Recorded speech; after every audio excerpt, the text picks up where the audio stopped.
everybody, thanks for joining me here at Power Mods. You know, we're proceeding with this Brute Force 750 build. It's the carbureted model.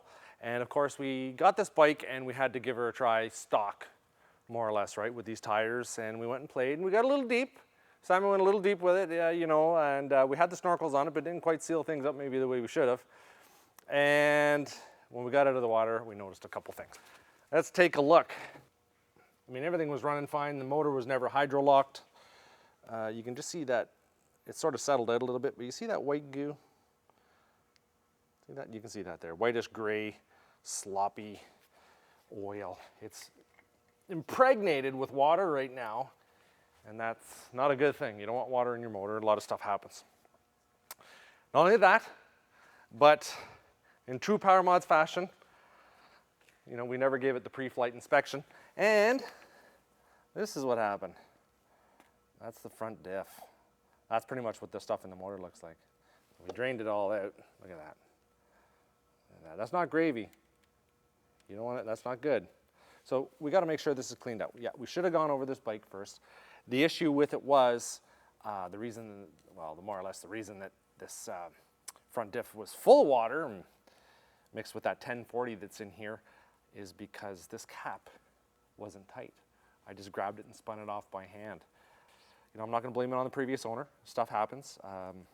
We could have hit a stick in the swamp, and you know, it could have jammed it a little bit and loosened it a little bit. You know, that's kind of stuff happens. So we're just going to give it a quick flush. I'm going to show you what I do. The drain on this Kawasaki Brute Force is just a 5mm Allen key. I'm going to reinstall that. I let this actually drain overnight. Actually, it's been 2 nights because that stuff was so thick in there that it would barely even move. So we're gonna do a couple of things here. I'm just gonna show you what I'm gonna do.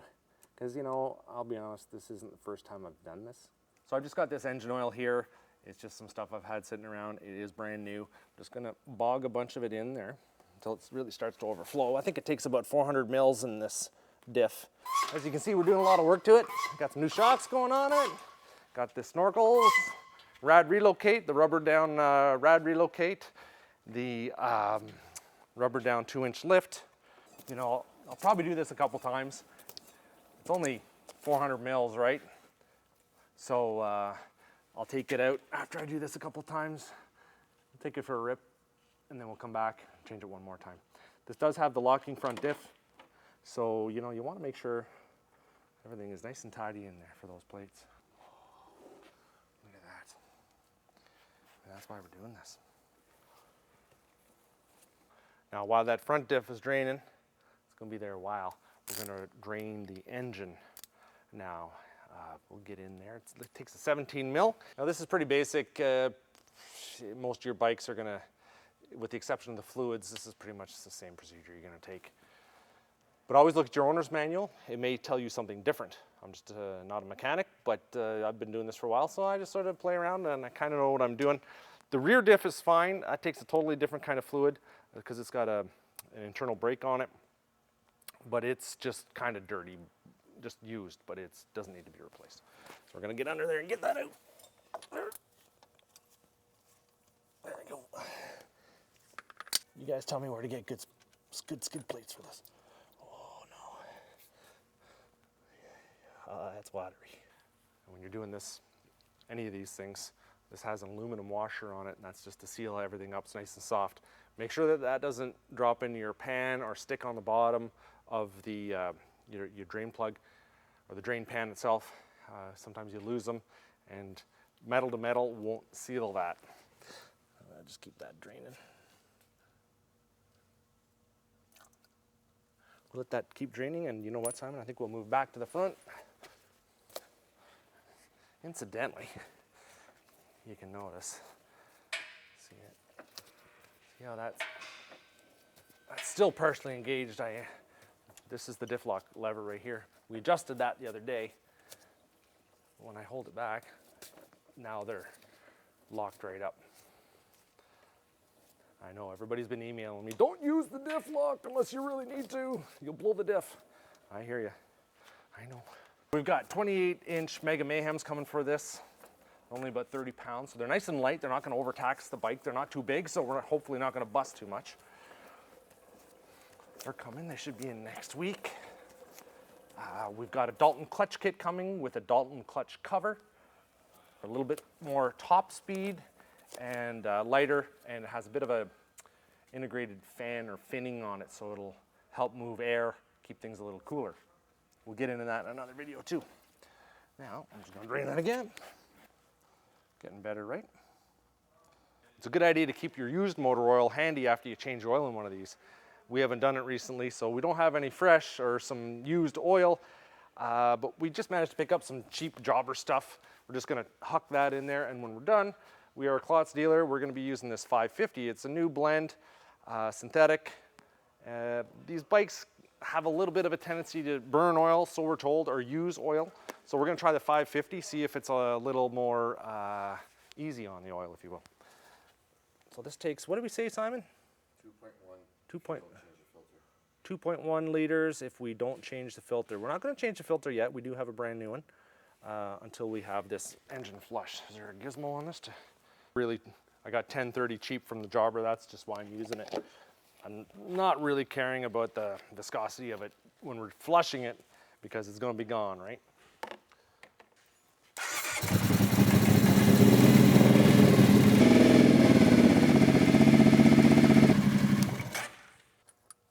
Oh, it's getting better.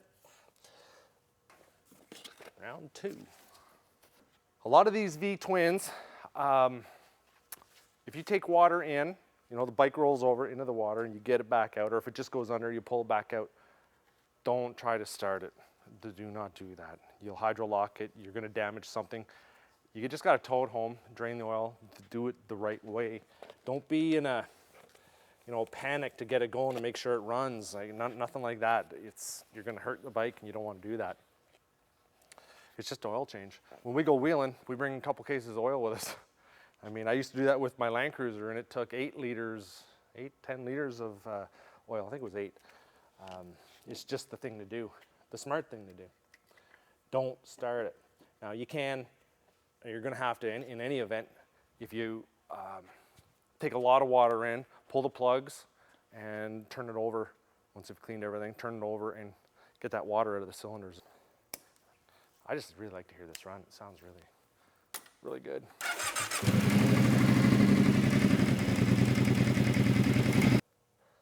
No doubt about it. I like the way it looks. Bike's running just kind of a little rough because we don't have the filter on and the airbox cover on, but as soon as that's all on, it runs awesome. Okay, more oil. Oh, the prices you pay to have fun. The bike, she's not totally ready to roll yet. We're gonna put a new belt on it, change up that clutching. I'm gonna show you guys how to change a belt too. Yeah, we'll fill it up one more time. Then we'll take it for a rip later on. Last time, I think. Doesn't like running with that air filter off, eh? Doesn't like it one bit. All right, final drain. Let's check it out. But that's not too bad. So this Kawasaki Brute Force front diff calls for a 10W40, and we're just going to use this Klotz. We've just brought this in. It's easily used in any motorbike. It's good with white clutches. This does have a funky kind of diff on it with a locking diff that you actuate with a lever. So it's a bunch of plates, so should work well with that. It's only going to take 400 mils, so we're going to use that, and then we're going to take it for a good rip. We're not going to do it in video, but we will change it one more time, just to be sure.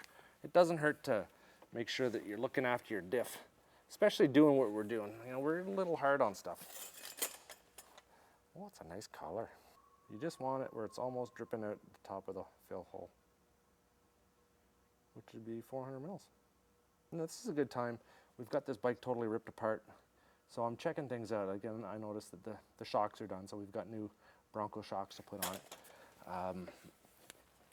We've got some ball joints that are kind of bad, and we're gonna get into those, but not today, but we know what's wrong. Make sure that the O-ring on this plug is good. This one I can actually see it physically sticking out, so it's not been flattened enough that it's not gonna do anything. This is just a matter of the plug not being very tight, or it came loose at some point. But another thing to check while you're in here as well is the diff vent. You want to make sure, now we've put the Snorkel Your ATV snorkels on and run the hoses up, but you know, sometimes those hoses get poked off by a branch, and that could have very well happened. So just make sure that you check that out as well. Make sure everything's attached. Tickety-boo, as they say. I don't know if they say that in your neck of the woods. We've got this bike propped up. I call it a bike. Everybody says, what do you call that, a bike? Well, kind of around here we do. Down the States, I think you call them an ATV. Some guys call them four-wheelers, quads. But I call it a bike. I don't know why. Just always have. I'm not right under it. I do have it popped up. Seals can blow on those hoists, so you got to keep that in mind. When they do blow, they go fast. So I'm just staying right back here. I'll pop off this old nasty skid plate, and nasty it is. Oh, there's gonna be lots of dirt in there. Get this out of here. I don't know if you guys have ever seen one of these. This is just a snap-on. They have other brands. Probably one of the best oil filter wrenches I've ever used.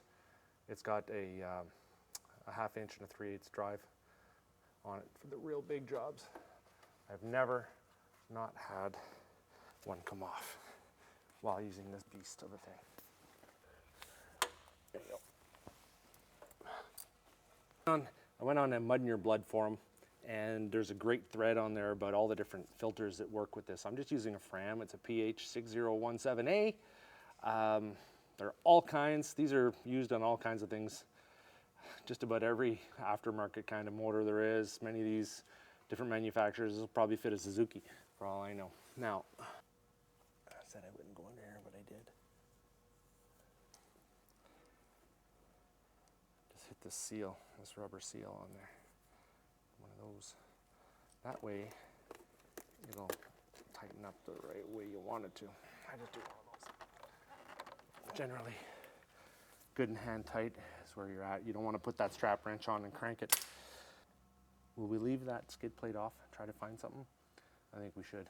So we're using this ATV UTV 4-stroke synthetic engine lubricant, a 550. Like I said, I kind of want to give it a try and see how it's going to work as far as using oil. We haven't really run this bike enough to know if it burns oil or not, but everybody seems to say that they do. It's just a, you know, kind of one of the characteristics of the beast. We're gonna try this. Identifiable Klotz red. Smells like Klotz. I need to smell it. We have those candles too, the 2-stroke candles, right? Does smell good. It smells like candy. So it's, what does it say? A 100% pure synthetic engine lubricant created by Klotz, API and JSO certified, designed for riders of ATV utility, side-by-side vehicles. Klotz has 50 years experience, extra films, strength, protects engine parts from metal-to-metal contact, kind of like what any oil does. Develops for extreme loading stresses of off-road use. That's us. We are extreme off-road abusers. And it's a nice, beautiful, reddy kind of color. We ended up running one more flush through this, so it is pretty clean. Now, with the new filter, we're looking at 2.2 liters of this Klotz oil. Without the filter, if you're just doing an oil change without changing your filter, which I don't know who does that, because they're so inexpensive, it's 2.1 liters. That's it, boys. We've done it. We've fixed Simon's mistakes. No, it wasn't him. Don't worry about it. Simon, it's all good. Trust me, I'm sure this thing will be upside down in the water soon enough. I gotta thank everybody for coming as usual. Make sure you check us out on social media, Facebook, Instagram. Give me a big old thumbs up here on the old YouTube, and subscribe if you haven't yet, because we do have more videos coming. We're gonna change the belt on this and do a whole bunch of other stuff, shocks, and like I said, we're just going through the whole shooting match. Now, another thing we're doing, it's pretty cool. We're trimming out these fenders. Gonna make it look a little faster. Fronts too. Here, come take a look back here. Should we give them a sneak peek, Simon? Nice, right? We've already done the fronts as well. We're just sort of playing around, checking it out. So that's what we're gonna do next. It's this side. Oh yeah.